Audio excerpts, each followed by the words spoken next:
Hola, mis queridos oyentes de Firmes en la Verdad. De nuevo con vosotros y vamos a traer un programa en el que vamos a hablar y hacer referencia de objetos que presentan un reto para la razón y un recuerdo para nuestra fe. Seguro que han oído hablar del Santo Sudario de Turín y, a lo mejor no tanto, pero del Santo Sudario también de Oviedo. Ambos son uno de los grandes enigmas llegados desde la antigüedad a nuestros días y para ello tenemos como invitado a don José Delfín Villalain.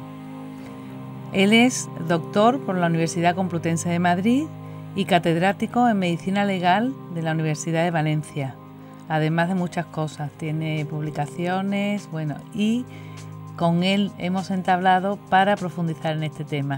Muy buenos días, don José Delfín, porque es nombre Delfín, ¿verdad? También. Sí, sí. Encantado de tenerlos con nosotros, y queríamos que nos introdujera un poco en este tema, que es, creo que el tema que estudia esto se llama la sindonología. Bueno, la sindonología es la ciencia o los estudios que se realizan en relación a la Santa Síndone de Turín. Uh-huh. Y que en torno al Santo Sudario, que también se le conoce por ese nombre, han surgido una serie de asociaciones, sí. Y una de ellas surgió en Valencia, donde uh-huh. Yo era catedrático, ahora estoy jubilado. Y desde entonces pues estoy trabajando con ellos porque me plantearon el estudio científico de las reliquias de Jesús. Uh-huh. Y entonces háblenos un poco de la Sábana Santa de Turín. ¿Por qué suena tanto? ¿Por qué tiene tanta trascendencia? Bueno, la Sábana Santa, tengo entendido que habéis hecho algún programa sobre ella, ¿no? Sí, sí, efectivamente. Digo, a efectos de los oyentes. Sí. La Sábana Santa, desde siempre, se ha sabido de su existencia. Históricamente se llega casi a los tiempos de Jesús, uh-huh. Y a través de las historias de Edesa, de Roma y últimamente aparece en Francia. Y resulta que es un lienzo en el que aparece la imagen de un hombre torturado, lleno de lesiones, de heridas, que coinciden y de un modo increíble con lo que dicen los evangelistas en los evangelios. Y ese es el motivo de la atracción que produce. Pues una imagen misteriosa que no tiene un origen conocido, ni demostrable, ni repetible, uh-huh. Y siempre en torno a él y en torno a los aspectos mágicos que la propia prensa crea, pues produce esta enorme atracción y mueve millones de personas, porque cada vez que se expone, las colas duran 2 y 3 días, ¿no? Uh-huh. Y vamos a ver, dice que esto entabla perfectamente con lo que coincide, ¿no?, con lo que los evangelios narran. Sí, las lesiones, la imagen, eso. Todo, quién era, cómo era y qué padecimientos sufrió. Y eso hecho con una técnica que no se sabe qué ha sido, una especie de chamuscamiento del lienzo, capaz de reproducirse y incluso de hacerse copias fotográficas. Uh-huh. Pero sí, yo de la Sábana Santa siempre oí al jesuita Jorge Loring, ¿no? Sí, es ha sido siempre, sí. Ha muerto hace poco, lamentablemente. Sí. Un gran propulsor, sí. Sí. Y desde luego es muy interesante siempre que expone él sobre esto, eso, ver cómo te lleva, aunque puede ser o no, desde luego no es dogma de fe, pero sí nos lleva, por ejemplo, a reproducir, a poder vivir la pasión de Cristo, ¿no? Porque lo coincidente es casi... sí, con una precisión sí. casi matemática. Uh-huh. Luego, naturalmente, depende de cómo se contemple el lienzo, la imagen, porque ahí hay un componente teológico, un componente cristiano, hay incluso un componente de fe, o sencillamente un estudio de carácter físico como los que estamos haciendo. Concretamente nosotros en las reliquias que hemos ido analizando, lo hemos hecho conforme a los criterios de investigación que se utilizan en la policía científica para averiguar cómo, cuándo, dónde, cómo era, etcétera, etcétera, ¿no? Sí, entonces, para que la gente lo sepa, el sudario es algo, explíquenos un poco de para qué utilizaban en la época de Jesús el santo sudario, vamos, el sudario en general. En el capítulo 20 del Evangelio de San Juan cuenta que las mujeres acudieron a los apóstoles a decirles que habían robado el cuerpo del Señor, y entonces salen corriendo a comprobarlo Pedro y el discípulo amado, probablemente Juan. Juan, que era mucho más joven y más rápido, llega primero, espera respetuosamente que llegue Pedro. Entran y vieron allí que los lienzos que habían envuelto el cuerpo de Jesús estaban allanados, aplanados en el suelo, vacíos, y el sudario que había estado sobre su cabeza aparte. Bueno, quiere decirse entonces que tiene que haber dos reliquias, si se han conservado, referentes a trapos, a lienzos o a lonas o lo que fuere, en cada caso, que habrá que estudiarlo, que envolvieron el cuerpo. Uno con el cuerpo ya muerto, que es el que los lienzos que quedan allanados, aplanados, sin el cuerpo dentro, y otro que le habían puesto en el rostro, si nos atenemos al relato evangélico. Después de las investigaciones que se han hecho, hoy apenas queda, no hay duda, no sé, alguien muy empecinado en decir que los lienzos mortuorios eran lo que está en este momento en Turín, y el trapo o el pañuelo que estuvo sobre su cabeza es el que se encuentra en Oviedo. Y esa es la misión que hacemos, que estamos investigando nosotros, concretamente a través de un equipo complejo de médicos, de juristas, de químicos, de fotógrafos, y llevamos ya pues 20 años estudiando. Quiere decir que hay dos grandes reliquias vinculadas a Jesús. Bueno, y estas reliquias, en principio, la fuerza de creer en ellas es por tradición, más que nada, ¿no? ¿Nos puede relatar un poco? Por tradición, no hay obligación ninguna, sí. Y hay algunos que no creen, incluso dentro del equipo, personas que son agnósticas, pero sí son científicos y examinan muy meticulosamente lo que se va analizando. Y cuéntenos, por favor, un poco la historia del Santo Sudario de Oviedo, ya que es algo que está en España. Claro, la tenemos en España y es la gran desconocida. Sí. En Oviedo se expone un par de veces al año y de hecho se custodia y se guarda en la Catedral de Oviedo en un receptáculo a propósito, pero fuera de allí de los peregrinos que van a Santiago de Compostela, poca más gente conoce la existencia, aunque ahora ya se va generalizando, ¿no? Uh-huh. Bueno, pues me pide usted la historia. Sí. La historia se conoce a través de los relatos medievales. Y según, sintetizándolo al máximo, la reliquia, no se sabe quién la recogió, naturalmente, se guardó el pañuelo ese, igual que se guardó el sudario la síndone, que es el nombre correcto de Turín, y empezó a pasar la historia. El sudario de Oviedo se veneró durante bastante tiempo en un monasterio que había cerca de Jerusalén. Cuando el emperador Cosroes invadió Jerusalén, los cristianos metieron en un arca las reliquias que tenían de diverso tipo y salieron corriendo, lógicamente, porque venían por ellos, y lo llevaron a Alejandría, donde había un obispo, como eran los obispos de aquel entonces, ¿no? de arma y cuchillo.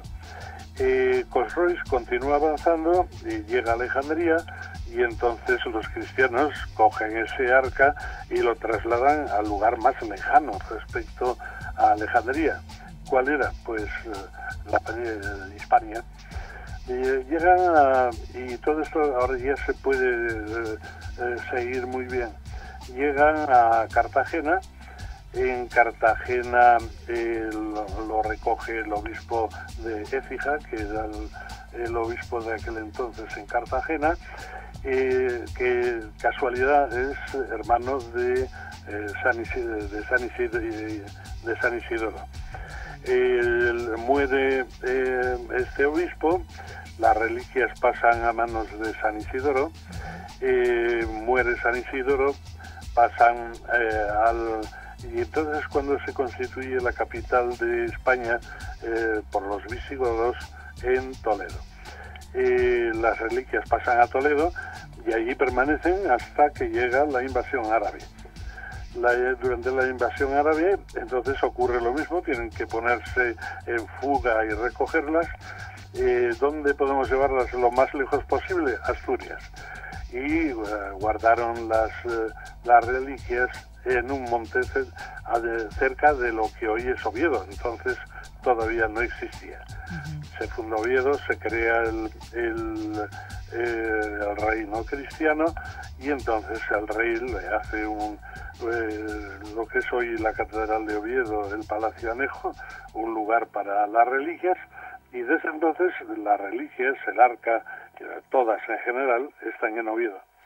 Y entre ellas, naturalmente, está el pañolón, el pañuelo que estuvo según la tradición, sobre la cabeza de Jesucristo, y esa es la razón de que allí esté inamovible y controlado permanentemente por las autoridades, primero monárquicas, luego civiles y religiosas.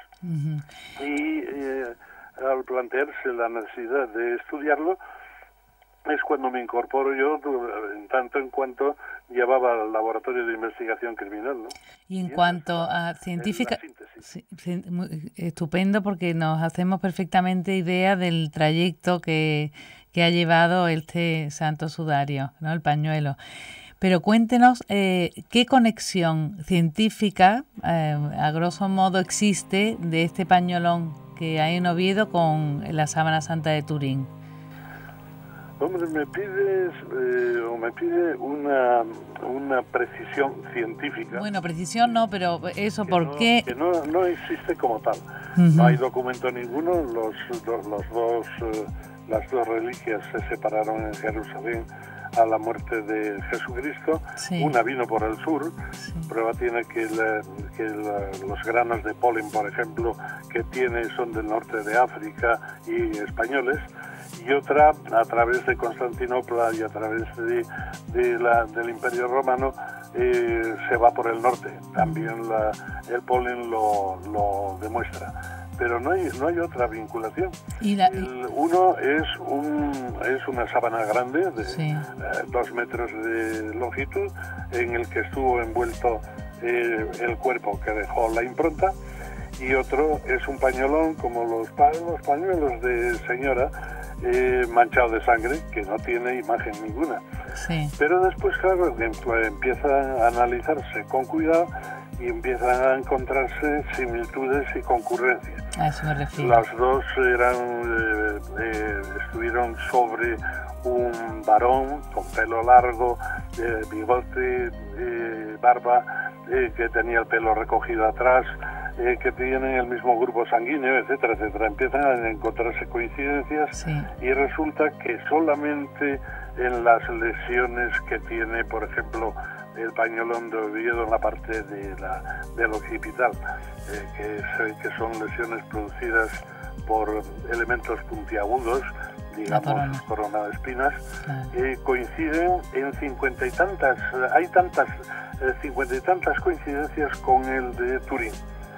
Y lo mismo ocurre con los detalles de cómo fue, cómo estuvo, y a través del análisis de las manchas y del trabajo policial correspondiente ha podido determinarse cómo se colocó el pañuelo, cómo fue la crucifixión y cómo fue sobre todo el periodo después de la crucifixión. Pues claro, es una reliquia muy importante para un cristiano, ¿no? Importantísima, y probablemente tenga mucha más sangre, supuesto y demostrado ya, que Turín, y por lo tanto ya cuantitativamente estuvo sobre el rostro de Cristo antes de que se produjera el enterramiento, pero por las razones históricas y de todo tipo, pues ha quedado ahí marginada en Asturias, en el Quinto Pino, y solamente la conocían los peregrinos a Santiago de Compostela, ¿no? Bueno, en la Edad Media creo que era muy conocida, ¿no? Sí que se sabe que había mucho eso, los mismos peregrinos del Camino de Santiago que sí conocían de la existencia en Asturias, ¿no? De esta reliquia. Sí, hay incluso una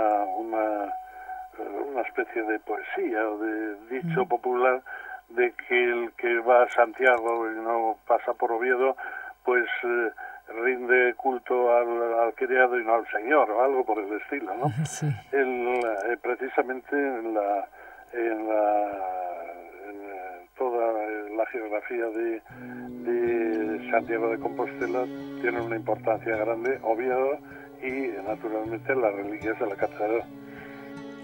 Y otra cosa que le iba a preguntar, vamos a ver, con respecto a todo esto, que los detractores, siempre hay gente, pues eso, que hace crítica a estos temas, dicen mucho que esto que de la autenticidad, ¿no? Las dudas que tienen, y que si en 1988 la prueba del carbono 14 no dio, quisiera que explicara esto un poquito al público en general, porque después no está tan claro que no diera, ¿no? Que fue debido a algo. Cuéntenos un poco. El tema es de creer o no creer, y del estudio que se haga, y si se cree o no se cree el estudio, porque pegas se pueden poner siempre. Sí. Nunca se podrá, y además lo digo tajantemente, nunca se podrá demostrar que el pañolón de Oviedo estuvo sobre la cabeza de Jesucristo, o que el sudario de Turín, el sudario, vamos a hablar bien, la síndrome de Turín, que quiere decir sábana, pues estuviera sobre el cuerpo de Jesucristo, porque no tenemos policialmente ningún elemento coincidente.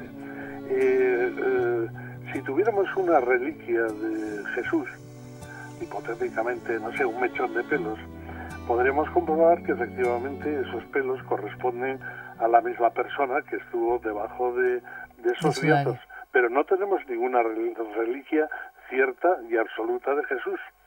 Por lo tanto, se haga lo que se haga y se profundice en lo que se profundice, llegaremos a una aproximación lo más posible sobre los relatos evangélicos, los relatos históricos, lo que dice la arqueología, lo que dice la historia, pero nunca podremos afirmar que es Jesús. Ahora ya depende de los criterios que se apliquen en cada momento. Uh-huh. Hay autores que han hecho hasta un cálculo de probabilidades de que el sudario de Turín, por ejemplo, no sea de Jesús. Pues las posibilidades que hay son del orden de los 270 billones con B de posibilidades. ¿Eso es una afirmación científica? Pues yo creo que sí, pero naturalmente siempre alguien puede decir, sí, pero, y siempre hay un pero que poner y cada cual lo evalúa como le parezca. Claro. Otra cosa, el tamaño del sudario que tienen en Oviedo, ¿de cuál es? No, es el de un pañuelo. ¿Qué medidas tiene? ¿90 por 50 o así? Sí, con exactitud no se lo puedo decir, porque el resultado sale en milímetros además. Pero es eso es muy curioso además porque según el estudio que está haciendo el equipo que lo estudia, no es en centímetros, es un codo judío por 2. Ah. Es una medida judía encima. Sí. Pues aproximadamente es eso, un metro por medio metro. Muy bien. Pues se nos acaba el tiempo, pero se nos ha pasado volando, porque este tema es muy interesante. Es que es muy bonito porque... Además coge uno a la del cesto, tira de la primera, es verdad. y viene otra, y salen todas las cerezas del cesto. Pero es verdad, pero desde luego yo creo que, aunque, como dice, al 100% no se puede justificar la autenticidad, sí es una reliquia de las más importantes para un cristiano y muy interesante de visitar, de recorrer, ¿no?, por la historia, y de estudiar también. Y de estudiar. La campaña que se hizo a propósito, porque me preguntaba usted hace un momentín, del carbono 14. Eso fue una campaña mediática clarísima. Desde entonces se han seguido haciendo investigaciones y debe de haber 20 y tantos trabajos de investigación en el que se demuestra que la evaluación que se hizo para Turín en aquel momento estaba equivocada. Fíjate, y bueno, lo que ha no quedado... lo dice la prensa ni la televisión. Nada, claro. Y eso hay que estudiarlo al que le interese, claro. Claro. Pues muchísimas gracias, doctor, por estar con nosotros este rato, Encantado y a su disposición. Muchísimas gracias. Nos ha resultado muy interesante y nos hace pues un poco intentar saber más del tema, ir a los estudios para obtener buena información. Pues y en ese campo estoy, repito, a su disposición lo que ustedes quieran. Muchas gracias. Bueno, pues aquí les dejo con este bonito tema, bonito e interesante, y quería dejar claro eso, que esto no son dogmas de fe, naturalmente, porque nuestra fe se basa en los evangelios, en el evangelio, en la palabra de Dios, y esto no es nuestra fe, pero además no importaría, aunque hubiera un detractor que nos dijera que es falso, eso no nos altera nada. Se puede, como decía el doctor, creer o no creer, pero es realmente interesante porque a través de estos objetos, como por ejemplo la sábana santa, pues te puede llevar a una meditación, por ejemplo, la Pasión de Cristo, que con pelos y señales, ¿no?, que te habla de la crudeza de un hombre que sufrió, y es realmente interesante. Entonces, profundizar en estos temas pues nos puede llevar a un acercamiento de lo que fue la realidad en aquel entonces. Y nada, les animo a, cuando tengan temas así, investigar, no fiarse de, como ha dicho el doctor, que lo de la prueba que se hizo, el carbono 14, lo que se quedó la gente es que con lo que los medios comunicaron, pero eso después fue refutado. Y entonces, pues ánimo y a investigar. Hasta el próximo día.